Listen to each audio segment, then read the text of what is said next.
90 years. I'm proud to be part of an organization that was started 90 years ago and whose values are still relevant today. Then and now, students care about feeding their communities and the world, and they're passionate about meeting others who share those same values. That is something that I am proud to invest in. 50 years ago, a decision was made by people that I will never meet to let women join FFA and to make sure I would have the opportunity to have the experience FFA has to offer. I realize my actions may not result in a constitutional change, but they can make sure that others have the same opportunity I did. 30 years have passed since FFA changed its name from the Future Farmers of America to the National FFA Organization. In my role as Executive Director of the Minnesota Turkey Growers Association, this is significant because it opens up opportunities. This helps to recruit the leadership that we need for agriculture in our communities for now and well into the future. 20 years ago, I began my FFA experience. Not because that's when I wore the blue jacket. That's when my daughter was born. And because of her, our family became passionately supportive of our local FFA chapter. And she will tell you, FFA changed her life. And that's reason enough for me to be giving back to an organization that I now love too. Last year, Spencer was the one with the title, FFA State Treasurer. But now I am. Even without ever wearing a blue jacket, I am honored to serve as the Minnesota State FFA Alumni President. 6 years. That's how many years ago I took off my blue jacket for the last time. Since then, I've made it a point to volunteer at my local chapter and the state, because I realized this simple truth. Somebody did it for me. Even though we're young, there is a place for us in the FFA alumni, and just as importantly, there's a need. Every paper cut I've gotten taping a seat card onto a chair at the state convention is just a tiny sacrifice compared to the difference FFA has made in my life. You may not yet be a member of the FFA alumni, but whether you're here because you have a long family history or none at all, the alumni is a place where all of us can choose to give a little bit of our time to make a huge difference in the lives of others. Each year, we celebrate FFA alumni and supporters by inducting an elite group of nominees into the FFA Alumni Hall of Fame.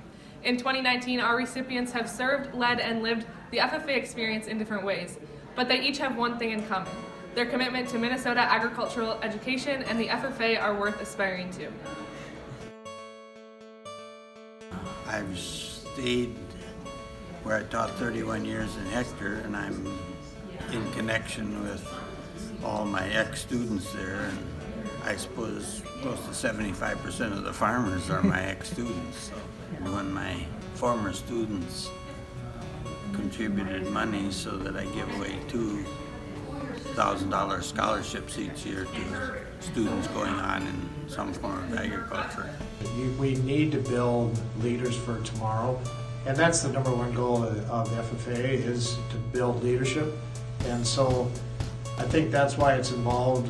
To stay involved is so we can build better leaders, and we're sorely lacking for good leaders. It seems more and more each year. So the FFA is a great place for them to experience it and to use those skills. You know, I've been working with FFA and being high school ag instructor for 36 years now. 35 and a half, this is my 36th year, and just really love what I do, and get to work with some really neat kids, and get to do a lot of fun things. It's way more than a job. It was pretty cool when my son was star farmer, and it was really fun when my daughter was state FFA president. I've had some mechanics teams. I think we've had 8 that have been state champion teams, and one team was 4th at the national contest. Those are some real big highlights for me. Had a lot of really good experiences, but even just working with my students every day is just really fun for me. So, I think that those that have been involved in FFA, for the most part, see a great advantage and see the difference that it's made in their lives. And they need to be encouraged to stay involved, and I want to be one of those people that encourages them to stay involved in a way. Many of those kids have had really positive experiences in FFA. It's been life-changing for many of them. And they need to be aware of the opportunities to give back, and I want to be, like I said before, I want to be one of those people that helps them understand how giving back to the organization is going to make a difference. The FFA organization, and specifically the FFA Alumni Association, has the opportunity to continue to grow leaders. Just like the organization has done that for young people, the Alumni Association has an opportunity to make a significant positive difference in the leadership growth of adults. And that's the passion that I bring to the table when I by staying involved in the FFA and FFA Alumni. This is funny, but when I was state secretary, I made my very first airplane flight. Flew on a DC-3 from the Twin Cities to Bemidji. And that was when I realized that this is a whole different world. To go someplace, get on an airplane, go to a meeting, speak to a group of people, fly back. That was quite an experience for a country boy. And in subsequent years, I mean, I've, in the course of business, made a number of trips to Europe, one trip to South America, to Brazil to speak to meetings. But that first experience there just opened up a whole new horizon of some things that I just didn't realize you could do. I was not an FFA when I was in high school, and I got my feet real wet quickly when I went out teaching, and I had to learn as I went along. 6 times we've won the state, 4 times in dairy foods or milk quality, twice in forestry. I've had a top winner at the Nationals in forestry contest. But just getting kids to apply for their state degree and an American degree and see them get excited about that. And just helping kids in general. It's been a part of my life since I was very young. My older brother was very involved, and I thought it would be a cool thing to become a part of, but I didn't ever think I'd have the chance. It was not allowed in 9th grade ag in our school for girls to be in it, so I wasn't able to join until I was in 10th grade when we had more electives. And so I started in 10th grade, and then my brothers followed me, and then my children followed me. I was proud, I guess, when I was able to earn the state degree.